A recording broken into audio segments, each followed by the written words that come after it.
Hi, I'm Alex Drummond, Executive Editor for Metro Magazine, and welcome back to METROspectives. Today, my guest is David Grannis, Executive Director at Zero Emissions Transit, which is a firm working to build the LA Art Gondola from Los Angeles Union Station to Dodger Stadium. Grannis joins me to discuss how this innovative transportation solution works, the current state of the project, the economic and sustainability benefits expected, and much more. This is a fun and very interesting conversation, so thanks for joining us. Hope you enjoy.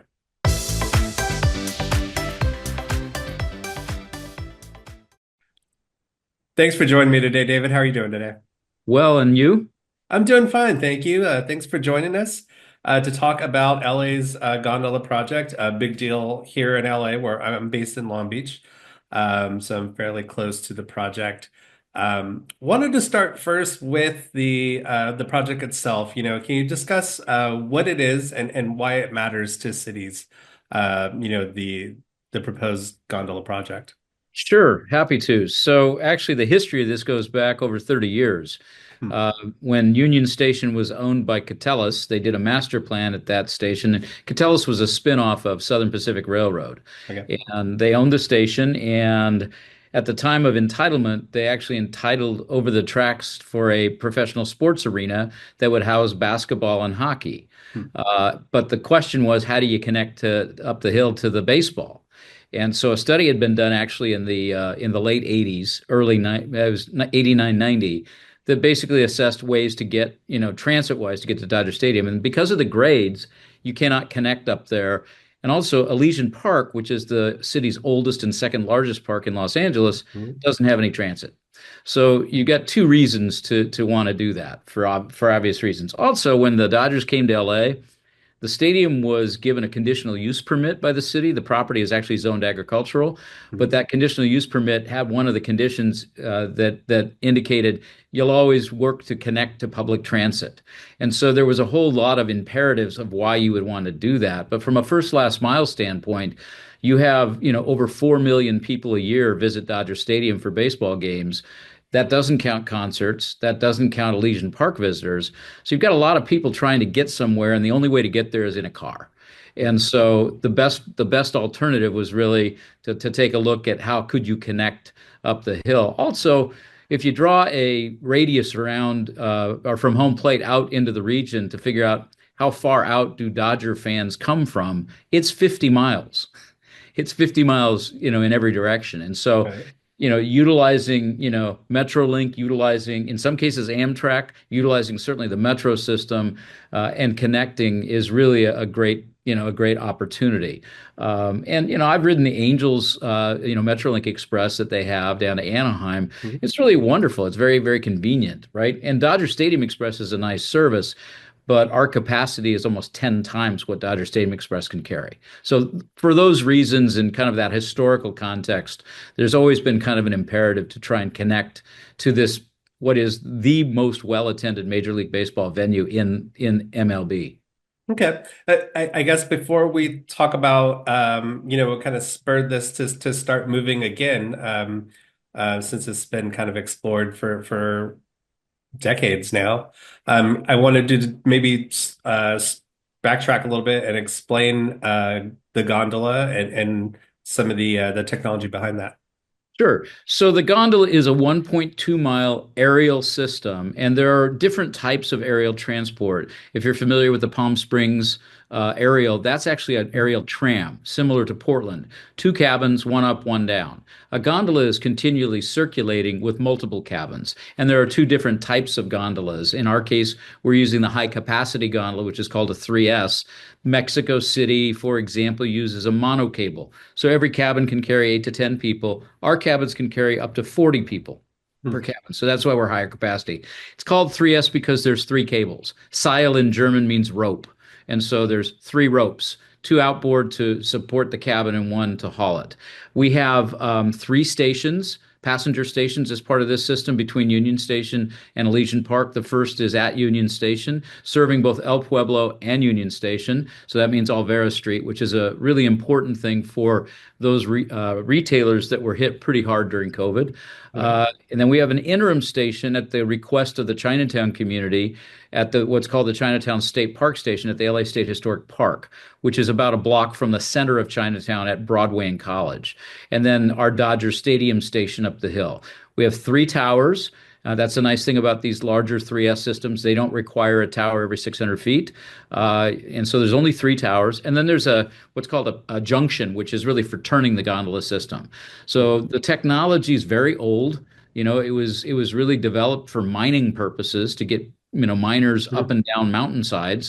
The nice thing about this is it's great for dealing with geological issues like hillsides, like snow and ice, like glaciers, things like that. So the technology is well proven. It's one of the safest. In fact, it is the safest transit technology in the world in terms of accidents, in terms of problems from a safety standpoint. So there were a lot of reasons to choose it. You can ride now on this system once we get it up and running. It's a 7-minute ride from Union Station to Dodger Stadium. It's free if you have a ticket to a game, and a cabin will show up to pick up to 40 people every 23 seconds. Oh, wow. And so So how that many? Yeah, go ahead. Sorry. 53 cabins. 53 cabins. Yeah. Wow. I was hoping for 42, Alex, but Okay. Jackie Robinson, That would but be appropriate. it's 53. So and so just to dispel the myth that, oh gosh, you're going to have to stand and wait a long time to get on this thing. They're continually moving, right? Okay. Continually moving. So it's really a wonderful system in this particular instance. Just having done this for 40 years from a transportation standpoint, I wouldn't propose this, for every kind of, problem. This is really a unique, both, topographical issue as well as really it's a neighborhood traffic reduction play.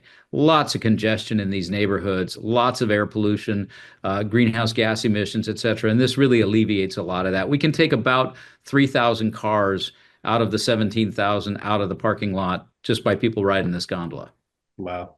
As a Dodger fan, I'd be a big fan of that for sure. The parking notorious for being as Yeah, it's bad as it tough. is It's there. tough. I worked on the '84 Olympics, and just to put things in perspective, we shifted, if you were around then, we shifted traffic by about 4% to 4.5% on the freeway system. It was free flow.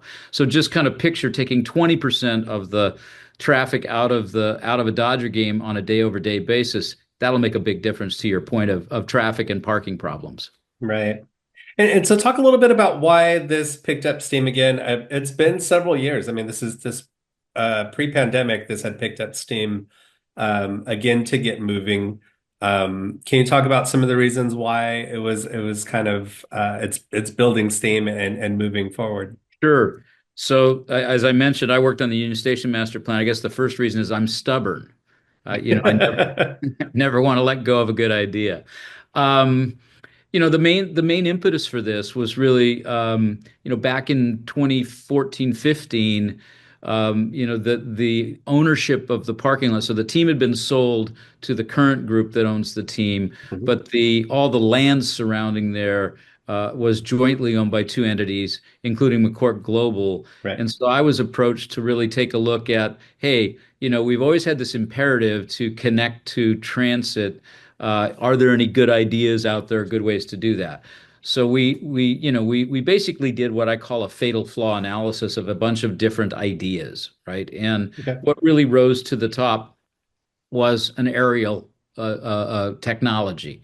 And then from a capacity standpoint, it really was not too long to figure out that because of the loads at Dodger Stadium, you would need the highest capacity kind of system you could get. I mean, obviously, if you could build a subway to the stadium, that would carry the most people. Right. The problem is, it would be prohibitively expensive. Light rail cannot make the grade. You cannot get up a 4.5% grade to get there. And Right. so the aerial seemed to be the most logical. And then, from that point, once we did our fatal flaw analysis and found out that yes, it could be done, just from a technological standpoint, because nobody's ever built a gondola for transit. They've built an aerial tram for transit. I point to Portland, Oregon, and Roosevelt Island in New York. Hmm. Those all both connect to the transit systems in those two cities. Right. So that's been done, but LA, we've not done that here. So we spent some time really running it to ground, and then when Phil Washington was the head of Metro, he had set up a unit called the Office of Extraordinary Innovation. Right. Purpose of which was to say, if you've got an idea and can help Metro expand, grow, enhance its transit system and its plans for really reinvigorating transit in Los Angeles, send us a proposal. So that's what we did. We as a private entity, we at the time it was privately owned. It's now owned by a nonprofit, but at the time, privately there was no real way that you could go get environmental clearance without a public agency sponsoring that environmental document. So that was our proposal to Metro's Office of Extraordinary Innovation at the time under Joshua Shank. Dr. Shank Hmm. was was the head of that office. Phil Washington was the head of Metro. Metro, I must say, just to be clear, was an enormously valuable and helpful partner in this whole process. Just understanding how they work, and they were very open to new ideas, but they really wanted to vet this. This was their document, so they accepted our proposal, and we for the last 4.5 years processed the environmental clearance, which was approved about a year ago. It was February of 2024. The Okay. Metro Board approved our environmental. And so now we're off into the approval process at the state level, which I can talk about if you want to, if Yeah. you want to dive into that. But that's basically, that was the genesis of this. It was like, is there a way that we can actually connect this? And I must say, when we did this, it wasn't just about Dodger Stadium. Again, Elysian Park, if you've never had the opportunity to go there, it is a very large place. It is enormously diverse in terms of its various activities, hiking trails, biking trails, frisbee golf, little league fields, soccer fields, tennis courts, lacrosse fields. I mean, it's really quite phenomenal. And yet you can't get there like you could at Griffith Park on a bus. Right. Office of Extraordinary Innovation still remains one of the greatest departments ever named, I would say. Isn't it? It's like a Sean Connery movie, right? I've always thought it seemed a little Star Wars or Harry Potterish, but maybe that's me. I don't know how old it is, maybe 20 plus years. There's a movie called The League of Extraordinary Gentlemen starring Right. Sean Connery. And so Yeah, I yeah. always thought of that when I heard that name. I go, oh wow, this is like Hollywood. Right. So you talk a little bit about the timetable. You mentioned where you are. Getting this project completed. What's that looking like?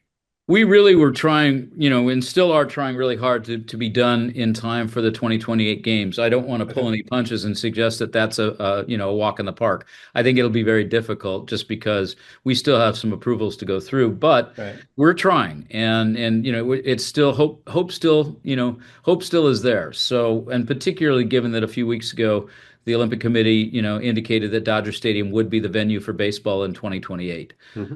It was actually, what's fun about that is in 1984, Dodger Stadium was the venue for the demonstration sport of baseball. It was the first time Right.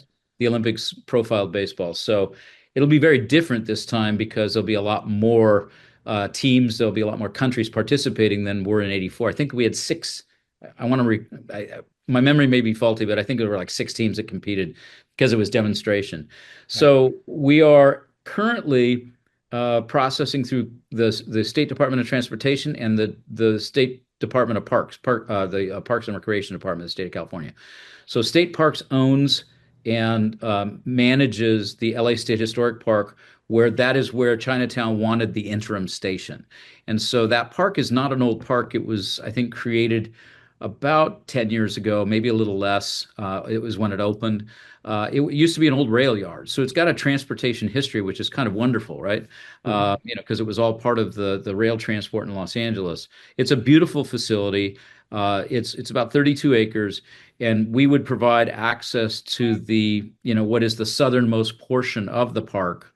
And then we go along what is kind of their service road. We fly over kind of their service road and up a bluff area onto, up above Broadway, and then Okay. turn up Bishop Road. So we need a general plan amendment from California State Parks, and we've been working with them since last fall to try and get that procured and secured.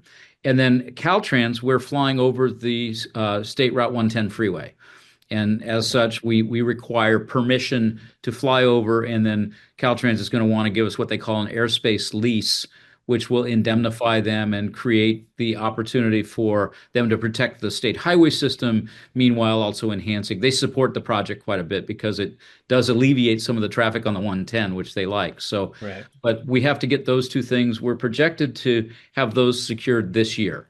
And then we would have to go through the procurement process and then the permitting process with Metro and the city of LA. So once, we have a few steps to go, but that's where we are right now. Your best guess would it be, are we going to make the 28 timetable, or is that We're a little trying, far-fetched? we're trying our very, no, it's not far-fetched, but it Okay. also, as time moves on, it becomes more difficult. I'm being very honest. I Gotcha. don't want to lead people on and they get to the games and say, where the heck's the gondola? Right. So there's also Alex, a lead time from Olympic Security, the IOC, and the federal government in terms of securing these systems. And they take a few months to do that as well. So, Right. let's say we finished in May or June, that wouldn't be time enough to then get the security clearances to have that operating for the games.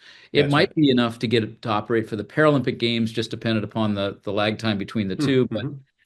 it's a great transit for Paralympics, although Paralympics doesn't have the Dodger Stadium venue as a site in the Paralympic Games. So Okay. less of an imperative there. But I just, again, being very honest, I don't know. We're trying our level best. This has been a long process, candidly. We submitted a Metro in 2018. It's now Okay. 2025. Right.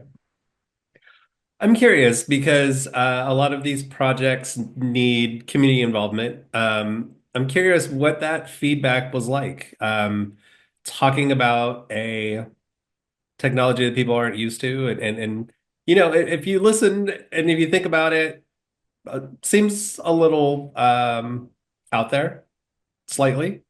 Sure. Um, can you talk a little bit about what that public feedback was like? Sure. I mean, it morphed. We have done a tremendous amount of community engagement to the point where Metro, when they reported to their board a year ago for the certification of the EIR, said that this project had done more community outreach, more community engagement, and touched more community people than any other Metro project ever. And this isn't a Metro project.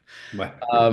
So you're correct. When we started, it really was this kind of incredulity of what we're gonna. Why are you doing a ski lift to Dodger Stadium? Right. And I will always, always remember the woman that approached me and said, "I don't understand how you would do a gondola with no water."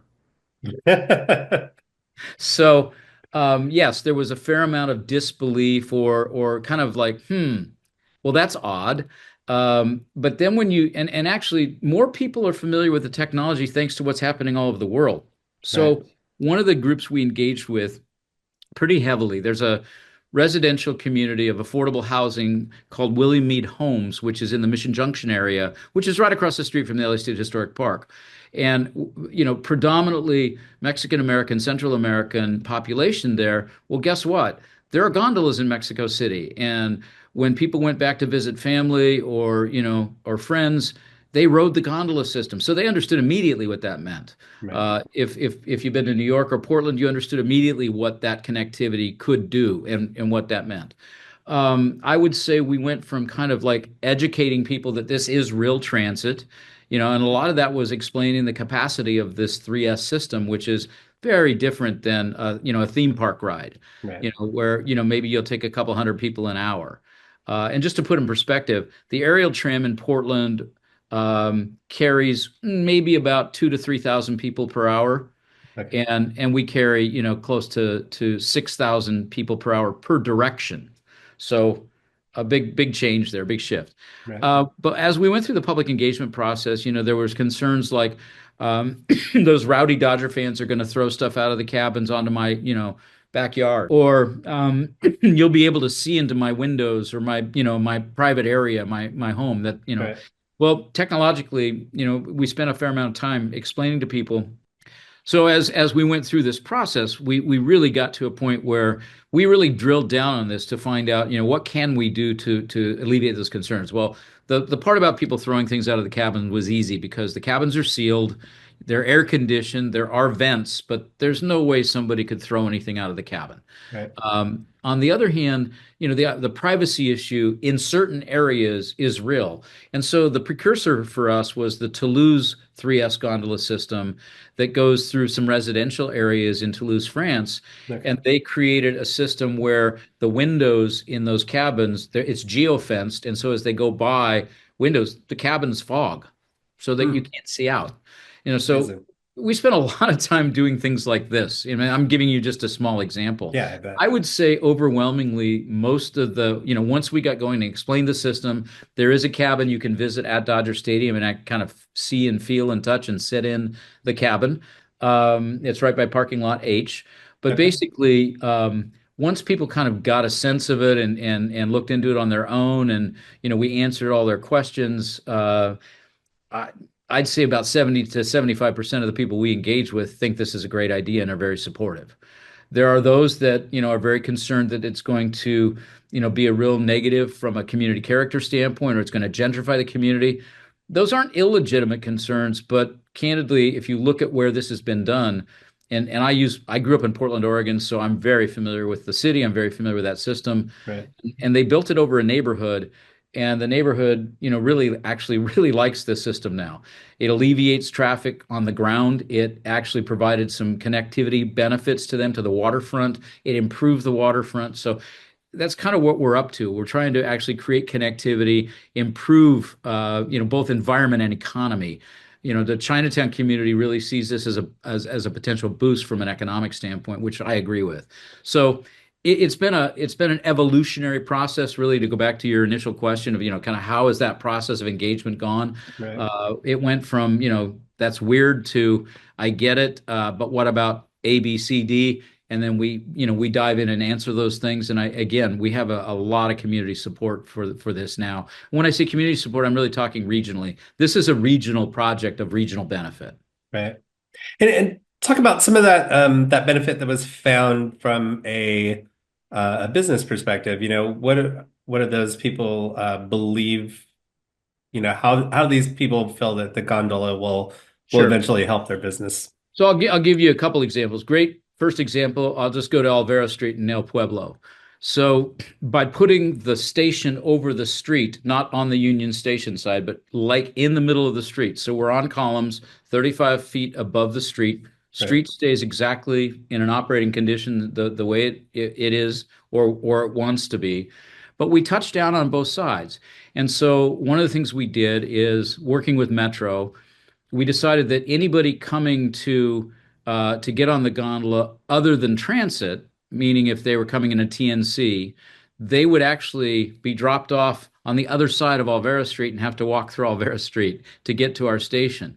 Well, the whole idea is promote the Alvera Street before the game, visit those merchants, have food, walk through the Alvera Street area, and enjoy it, and then you get your free ride on the gondola.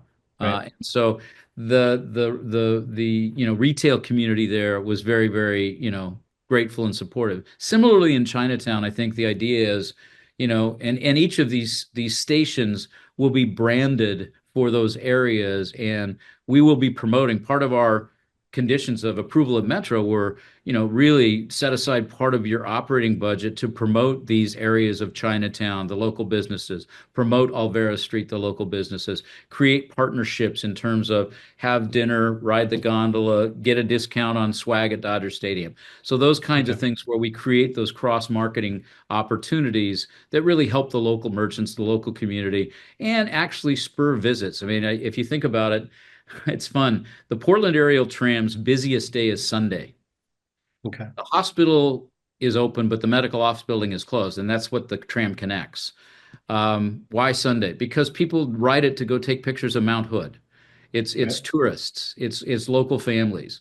We're going to have the same scenario, and with Shohei Ohtani and visitors, and I'm cautious based on what's happening in the world right now as to how many visitors we're going to have, but the reality is last year there were a lot of international visitors that toured Dodger Stadium, both during games or before games, but also off game, off season.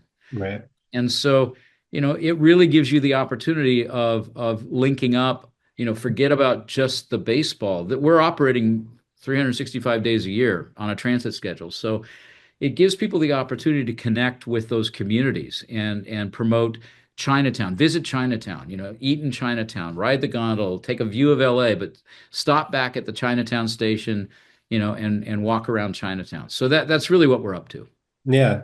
And as far as the sustainability goals, I mean, is the main thing taking vehicles off the road, or is there more benefit to a It's project like that? multiple. So let me explain. Yes, a big chunk of this is taking vehicles off the road. That reduces VMT for sure. It also reduces the predominant, source of greenhouse gas emissions, which are, combustion engine vehicles. That's absolutely correct. But there's more. We are a zero emission technology in and of itself. So we operate on Mhm. electricity. We would be the first gondola system when we deliberately went after this. Every gondola system has to have a backup system for power. And those backup systems are almost predominant, well, they are predominantly diesel generators. Okay. We pioneered a way of doing this with electric battery backup systems. So we'll have battery vaults at every installation. So every station and tower will have a battery vault. That battery vault will be fed by DWP's Green Power program. So our power is clean. We'll operate if the grid has a stress, event, heat in the summertime, whatever it is, and that it's the oldest part of the LA grid is in this area. The DWP will be able to draw from our battery backup system to keep the lights on and the cooling on in the community. And Hmm. so I think it goes beyond just taking cars off the road from a sustainability standpoint. There's energy sustainability, there's clean energy. This is a zero emission project and a zero emission system, and we're taking cars off the road. And I have to add one other thing that I think is really important that oftentimes for those outside of the community that are coming to understand don't think about, but that's safety. With all those cars going through Solano, going through Chinatown, going through Victor Heights, it's not a safe condition always for the people that live there. Right. And so by reducing some of that congestion helps to enhance the safety of that area as well. Great point. Um, Thanks again for joining me, David. I appreciate it. I have two questions that I'm not sure which direction to go, but maybe one will lead me to the other. Um, from a big picture kind of look at this project, how important is it to come up with new ideas to essentially, help public transit serve more customers and kind of satisfy or kind of grow,